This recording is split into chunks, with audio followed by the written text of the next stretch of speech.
So welcome to Physics Vidyapeeth, the Advanced Learning Institute of Physics and Technology, and I am Anand Awasthi. Today I am going to discuss you about the consequences of Lorentz transformation.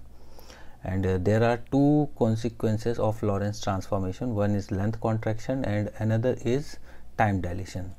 And in this video I will discuss to you about the length contraction. So length contraction का meaning हमको समझ में आ रहा है कि length contraction का meaning क्या है, लेंथ का घटना। तो अकॉर्डिंग टू लॉरेंस ट्रांसफॉर्मेशन, जैसा कि हमने पहले वीडियो में देखा था कि एक्स के रिस्पेक्ट में भी काफ़ी मॉडिफिकेशंस देखने को मिले थे ट्रांसफॉर्मेशन इक्वेशंस में, और टी के रिस्पेक्ट में भी काफ़ी चेंजेस देखने को मिले थे जब हमने ट्रांसफॉर्मेशन इक्वेशंस को डिराइव करके निकाले थे। तो उसी दोनों चेंजेस की वजह से यहाँ पर जो दो कॉन्सिक्वेंसेस बने, one is length contraction and another is time dilation. So today I will start with the length contraction. So let's see what is the derivation of the length contraction. So length contraction के derivation के लिए सबसे पहले हम क्या करते हैं, as usual जैसे पहले हम लोग फ्रेम लेते थे, तो यहाँ पर भी हमने फिर से वही दो फ्रेम को कंसीडर किया। Let us consider two frame S and S dash. This is frame S. Let us consider two frame S and S dash, and this is frame S dash. Okay, this is frame S and this is frame S dash. This frame S dash is moving with constant velocity v along the x-axis relative to frame S. Okay अब यहाँ पर हमने इनके coordinates को describe कर लिया। ये y dash, ये हमारा हो जाएगा z डैश, ओके ये हमारा y और ये वाला हमारा हो जाएगा कोऑर्डिनेट z। अब लेंथ कॉन्ट्रैक्शन की बात कर रहे हैं, तो इसके लिए हमने यहाँ पर क्या किया कि फ्रेम S डैश में एक रॉड को कंसीडर किया। Let us consider a rod which has length is L0 in frame S dash. Means जो रॉड हम कंसीडर कर रहे हैं उसकी लेंथ हमारी क्या है, L0। किस फ्रेम में, S डैश में। This L0 is known as the actual length. This L0 is known as the actual length. Why we are saying actual length, हम इसको एक्चुअल लेंथ क्यों बोल रहे हैं, and it is also known as the proper length. Another name is also known as the proper length. तो why we are saying proper length और actual length, ऐसा इसलिए बोल रहे हैं क्योंकि frame S dash v velocity से move कर रहा है, उसके साथ रॉड भी मूव कर रही है, दोनों एक दूसरे के रिलेटिव में है। यहाँ पर जो ऑब्जर्वर O डैश होगा वो ऑब्जर्वर O डैश और L0 दोनों एक दूसरे के रिस्पेक्ट में रेस्ट ऑफ पोजीशन पे होंगे। सो इस कंडीशन पर ये जो ऑब्जर्वर O डैश है इस रॉड की जो लेंथ है उसको मेज़र करेगा, जो भी मेज़रमेंट करेगा वो एक्चुअल मेज़रमेंट होगा। जबकि यहाँ पर जो ऑब्जर्वर बैठा हुआ है फ्रेम S डैश में, जो ऑब्जर्वर O है, ये जब लेंथ को मेज़र करेगा तो इसको लेंथ कॉन्ट्रैक्ट दिखाई देगी। कॉन्ट्रैक्ट का मीन्स कम दिखेगी, सिकुड़ी हुई दिखेगी। तो कितना सिकुड़ेगा, कितना कम होगा लेंथ में, वो अभी देखते हैं हम लोग यहाँ पे। तो जो बेसिकली जो चेंजेस देखने को मिलेंगे वो किस फ्रेम में मिलेंगे, फ्रेम S डैश में। मीन्स फ्रेम S डैश में जो ऑब्जर्वर है उस ऑब्जर्वर को लेंथ कॉन्ट्रैक्शन फील होगा, ना कि मूविंग फ्रेम में जो ऑब्जर्वर बैठा हुआ है। ओके, तो let's once again I am repeating what we have to write in length contraction. Let us consider two frame S and S dash. Frame S dash is moving with constant velocity v along the x-axis direction relative to frame S dash. Okay. Next में क्या consider करेंगे, let a rod is associated with frame S dash. Let a rod is associated with frame S dash. The rod is at rest in frame S dash so that actual length L0 is measured by the frame S dash. ये हमने discuss भी किया हुआ है। So actual length हमारी यहाँ पे क्या आ जाएगी, तो एक्चुअल लेंथ के लिए हम यहाँ पर फिर से इनके कोऑर्डिनेट्स को डिस्क्राइब करते हैं। तो S के रिस्पेक्ट में इसके जो दो पॉइंट हैं, यहाँ पर हमने एक पॉइंट P ले लिया और एक पॉइंट Q ले लिया। तो S डैश के रिस्पेक्ट में इसके जो कोऑर्डिनेट होंगे वो हमारे क्या होंगे, x1 dash and x2 dash, और s के रिस्पेक्ट में कोऑर्डिनेट क्या हो जाएंगे, p के लिए हो जाएगा x1 और q के लिए हो जाएगा x2।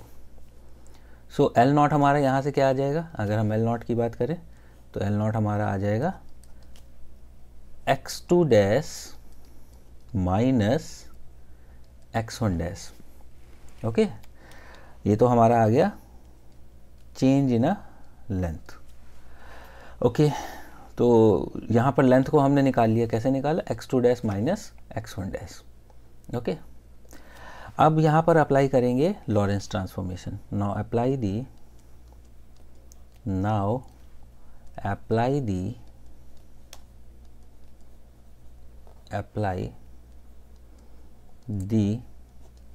Lorentz transformation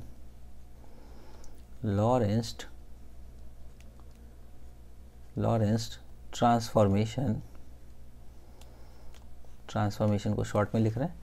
अब लॉरेंस ट्रांसफॉर्मेशन तो हमारा x के रिस्पेक्ट में भी था, x डैश के रिस्पेक्ट में भी था, y के रिस्पेक्ट में भी था, z के रिस्पेक्ट में भी था और t के रिस्पेक्ट में भी था। बट यहाँ पर जो हम लोग कंसीडरेशन करेंगे या जो भी हम लोग डेरिवेशन करेंगे वो x को लेकर के ही करना है, तो इसलिए हम यहाँ पर केवल x का ही ट्रांसफॉर्मेशन इक्वेशन लिखेंगे, और वो क्या होता है, x dash is equal to alpha x minus V T. ये हमारा ट्रांसफॉर्मेशन इक्वेशन है, Lorentz transformation along the x axis के लिए। y और z में कोई चेंज होगा नहीं तो उसको लिखने से कोई मीनिंग भी नहीं है। अब यहाँ पर अल्फ़ा क्या है, अल्फ़ा की वैल्यू हमने निकाली थी अगर हमें याद हो, that is 1/√1 minus we square by C square. But इस वैल्यू को हम लोग बाद में रखेंगे जिससे कैलकुलेशन थोड़ा ईजिली हमारा हो सके। तो अब इस ट्रांसफॉर्मेशन को P और Q पॉइंट के लिए अप्लाई करते हैं। तो P के लिए ट्रांसफॉर्मेशन इक्वेशन क्या हो जाएगी, x1 dash is equal to alpha x1 vt and x2 dash is equal to alpha x2 minus vt। अब आप लोग सोच रहे होंगे कि यहाँ पर जो टाइम है वो हमने t1 और t2 क्यों नहीं लिया।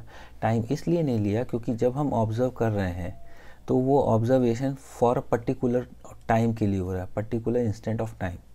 एक ऐसा टाइम है जिसके रिस्पेक्ट में हम दो ऑब्जर्वेशंस को ले रहे हैं। मीन्स ओ के लिए भी वही टाइम होगा जिस कंडीशन में लेंथ को मेज़र करेगा ऑब्जर्वर ओ, उसी टाइम पर जो ओ डैश है उसी टाइम पर वो इस रॉड की लेंथ को मेज़र करेगा। तो दोनों के लिए टाइम सेम हो जाएगा, इसलिए यहाँ पर हमने t1 और t2 नहीं लिया है।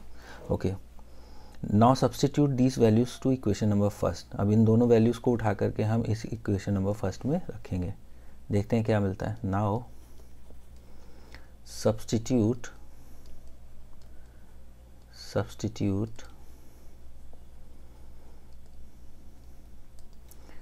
these values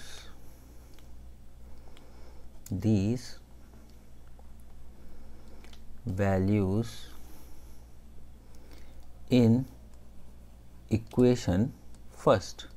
तो जब इक्वेशन फर्स्ट में रखेंगे तो यहाँ पे हमें क्या मिल जाएगा, L naught is equal to x2 की जगह पर रखेंगे और x1 की जगह पर तो अल्फ़ा कॉमन आ जाएगा और ब्रैकेट में हमारा आ जाएगा x2 minus V minus x1 plus we.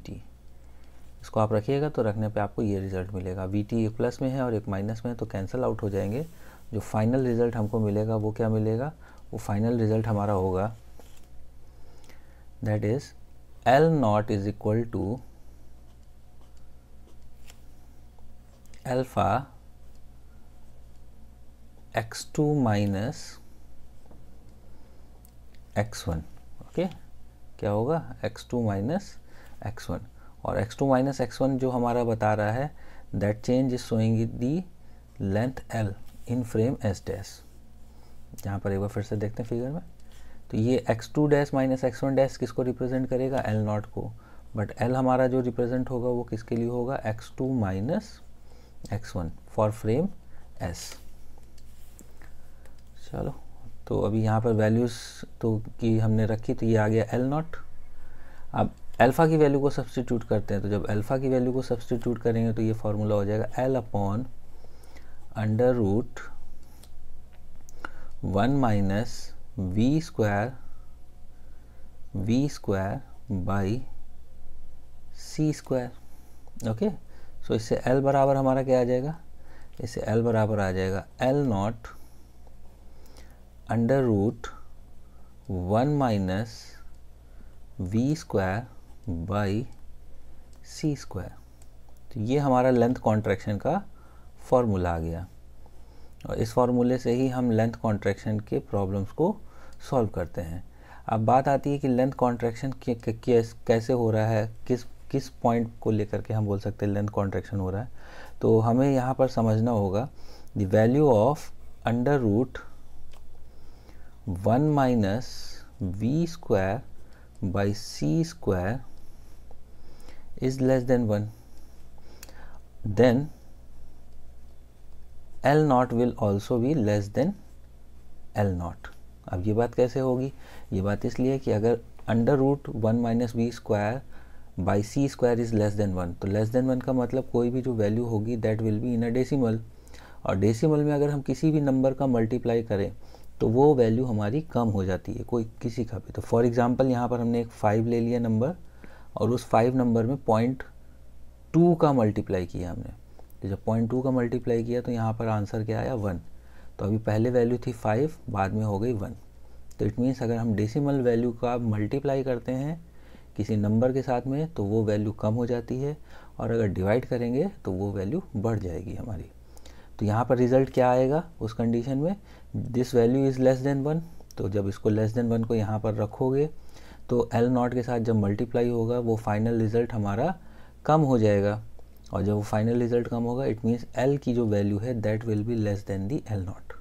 अगर हमारा L नॉट 5 मीटर है, फॉर एग्ज़ाम्पल L नॉट हमारा 5 मीटर है, तो जो L होगा that will always less than 5 metre. तो ड्यूरिंग प्रॉब्लम हमें ये बात बिल्कुल ध्यान में रखनी कि हमारा जो लेंथ आएगा that should be less then actual length, तो ही हमारा प्रॉब्लम सही होगा। आई थिंक ये क्लियर हो गया होगा आपको यहाँ पर। तो